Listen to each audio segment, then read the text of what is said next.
नहमदुहु व नुसल्ली व नुसल्लिमु अला रसूलिहिल करीम अम्मा बाद फ़अऊज़ु बिल्लाहि मिनश शैतानिर रजीम बिस्मिल्लाहिर रहमानिर रहीम। हज़रत इमाम तबरानी ने इस हदीस को अल मौजमुल औसत के अंदर लिखा है कि हज़रत अनस बिन मालिक फरमाते हैं कि नबी करीम सल्लल्लाहु अलैहि वसल्लम ने इरशाद फरमाया, मन आज़ा मुस्लिमन फ़क़द आज़ानी व मन आज़ानी फ़क़द आज़ल्लाह। जिसने किसी मुसलमान को तकलीफ दी उसने मुझे तकलीफ दी, और जिसने मुझे तकलीफ दी उसने अल्लाह को तकलीफ दी। दूसरी हदीस में आता है, हज़रत अब्दुल्लाह बिन अमर बिन आस फरमाते हैं कि हुजूर नबी करीम सल्लल्लाहु अलैहि वसल्लम ने हमसे पूछा, ऐ मेरे गुलामों बताओ मुसलमान कौन है। आपके इस सवाल पे से आप आज करते हैं अल्लाह और उसका रसूल बेहतर जानते हैं, तो आपने फरमाया मुसलमान वो है जिसकी जुबान से और उसके हाथ से दूसरे मुसलमान महफूज रहें। और फिर पूछा बताओ मोमिन कौन है। अर्ज की अल्लाह और उसका रसूल बेहतर जानते हैं, तो नबी करीम सल्लल्लाहु अलैहि वसल्लम ने इरशाद फरमाया, मोमिन वो है कि जिससे ईमान वाले अपनी जानों और मालों को महफूज समझें। मेरे मुस्तफ़ा करीम के गुलामों, गौर तो करें इन दोनों हदीसों में। एक मुसलमान की कदर कितनी है कि जब उसे तकलीफ होती है तो रसूलुल्लाह को तकलीफ होती है, और रसूलुल्लाह को तकलीफ होती है तो खुदा को तकलीफ होती है। यानी ये इज़ा पहुंचाना कोई मामूली जुर्म नहीं है।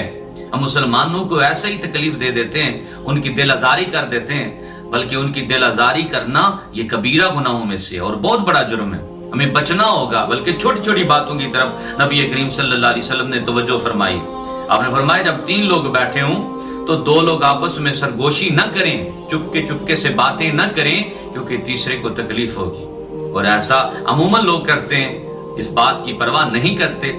बल्कि नबी करीम सल्लल्लाहु अलैहि वसल्लम ने फरमाया जब किसी मरीज की अयादत करने जाओ तो वहां पे ज्यादा देर न ठहरो, क्योंकि ये इस बात से भी मरीज को तकलीफ हो सकती है। बल्कि फरमाया अफजलुल अयादती सूरतुल क़याम।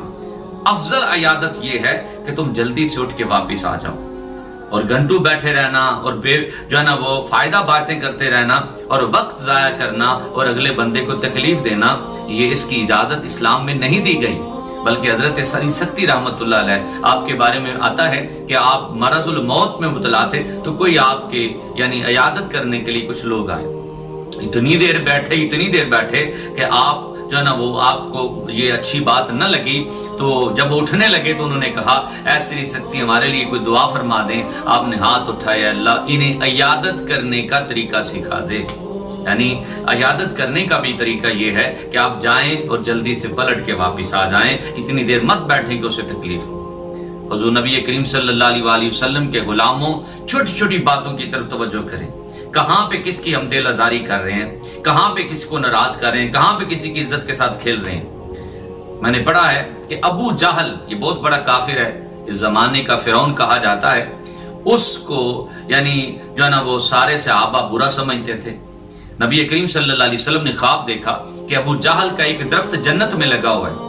आपने उम्मे सलमा अपनी ज़ौजा से इस बात का इजहार किया कि मैंने ख्वाब में देखा है कि अबू जहल का एक दरख्त जन्नत में है।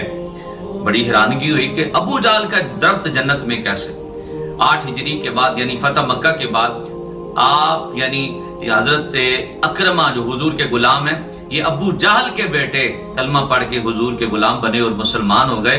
तो नबी करीम सल्लल्लाहु अलैहि वसल्लम फरमाया यही ताबीर थी कि उसका जो एक दरख्त जन्नत में है वो बेटा जो मेरा गुलाम बन चुका है। तो लोगों को कई बार वो लोग कहते कि ऐ अबू जहल के बेटे, ऐ काफिर के बेटे। हजरत अकरमा को ये बात बर्दाश्त न होती, तो बारगाह रिसालत में अर्ज की या रसूल अल्लाह मुझे काफिर का बेटा कहते हैं। तो नबी करीम सल्लल्लाहु अलैहि वसल्लम ने सहाबा को जमा किया और मैं आज के बाद अकरमा के सामने अबू जहल को बुरा भी मत कहना, क्योंकि मेरे अकरमा को तकलीफ होती है।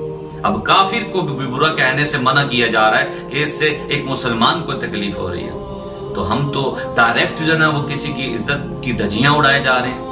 हम तो इस तरह की बातें करते हैं कि अगले बंदे का लिहाज ही नहीं करते। हमें सोचना होगा कि हमने वो काम करने हैं जिसमें अल्लाह और अल्लाह का रसूल राजी हो जाए। किसी मुसलमान की दिल आजारी मत किया करें। अल्लाह हमें समझ की तौफीक अता फरमाए। वमा अलैना इल्लल बलाग।